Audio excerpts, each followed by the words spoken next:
R langsung melaporkan kegiatan tersebut pada tanggal 4 Juni. Adapun urutan kronologis kejadian dapat kami jelaskan pimpinan bahwa berdasarkan fakta penyelidikan dan penyidikan kami, bahwa kami peroleh adapun kronologis kejadiannya itu yakni terlapor MR menyuruh korban MSS untuk membeli 1 liter bensin. Adapun tujuannya berdasarkan fakta pemeriksaan dari para terlapor korban bahwa awalnya diperuntukkan sebagai bahan campur pada cat, di mana terlapor MR ingin mengecat ulang kamar cat tembok kamarnya. Kemudian bensin itu diharapkan menjadi bahan pengganti thinner. Kemudian dari 2 kemasan BBM eceran tersebut, 1 tersisa. 1 tersisa itu akan mereka pergunakan sebagai bahan bakar untuk membakar kayu ketapel, di mana pemahaman para anak pada waktu tersebut yakni apabila kayu yang berbentuk huruf Y dibakar akan melengkung seperti huruf U. Ini berdasarkan fakta pemeriksaan kami. Kemudian di dalam kamar tersebut yang pertama hadir dalam kamar adalah anak ADR, di mana posisi anak ADR sedang memperbaiki kipas rusak di kamar kosong tersebut. Kemudian setelah mendapatkan BBM, terlapor anak MR mengajak MSS, SAH dan MYS untuk bergabung di dalam kamar tersebut. Adapun posisi kamar tersebut terhalang dari pandangan pimpinan berdasarkan denah lokasi. Kemudian pada saat mereka mau menghidupkan api, di mana semua rangkaian perbuatan tersebut dilakukan anak MR, mulai dari membakar mika, menuangkan. Nah, saat dia ingin membakar mika, kemudian menghidupkan api menggunakan alat bakar, api tersebut menyulut sisa BBM eceran yang ada di botol plastik. Kemudian anak MR panik, mencoba mematikan api tersebut dengan cara memukulkan botol ke wadah BBM sisa eceran tersebut. Nah, saat dia panik mencoba memadamkan, kemudian wadah itu menumpahkan sisa BBM yang tersisa, kemudian menyulut kasur yang ada di kamar kosong tersebut, kemudian menyulut para anak korban. Menyulut sehingga para anak mulai panik. Nah, beberapa anak mencoba memadamkan dengan menggesekkan punggungnya ke lemari dengan ke tembok. Nah, untuk terlapor anak langsung menyelamatkan diri.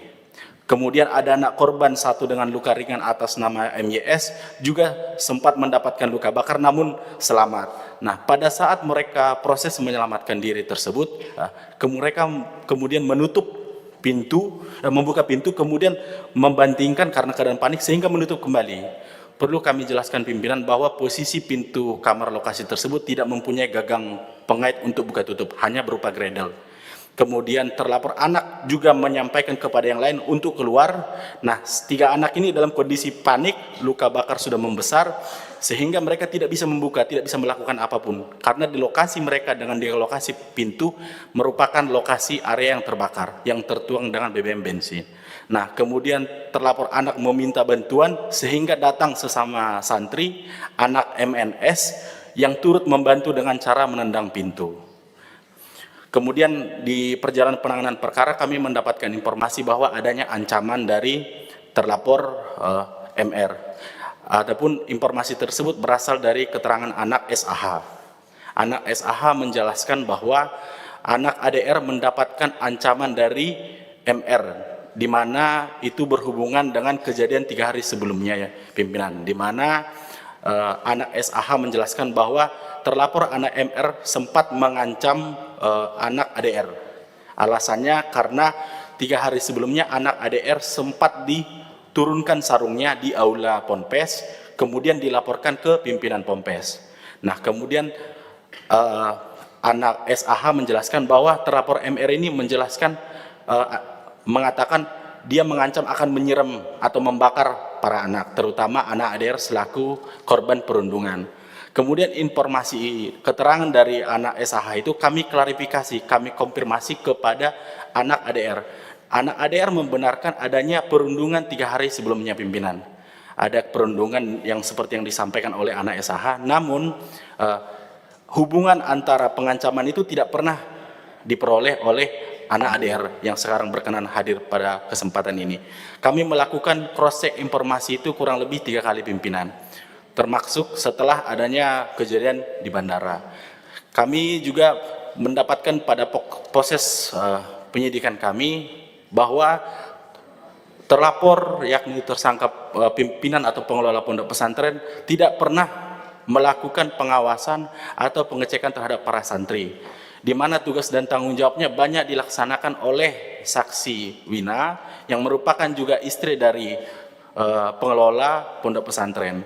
Dan kami juga peroleh informasi pimpinan dari fakta penyidikan bahwa awalnya pondok pesantren ini sempat mempekerjakan beberapa mudabir.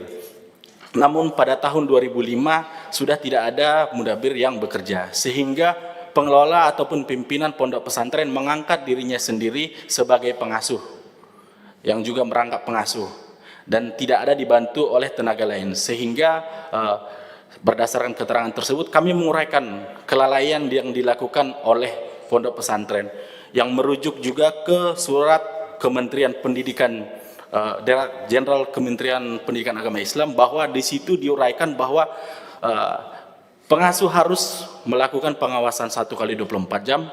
Pengasuh juga pengelola pondok pesantren harus membedakan antara pengasuh, pembimbing, dan tenaga pendidik. Kemudian di surat tersebut juga kami memperoleh bahwa pengasuh santri perempuan tidak boleh masuk ke dalam wilayah santri laki-laki, begitu juga sebaliknya. Pak Kasat. Siap. Ya, seberapa maksimal teman-teman penyidik ya, memeriksa fakta informasi ya, dari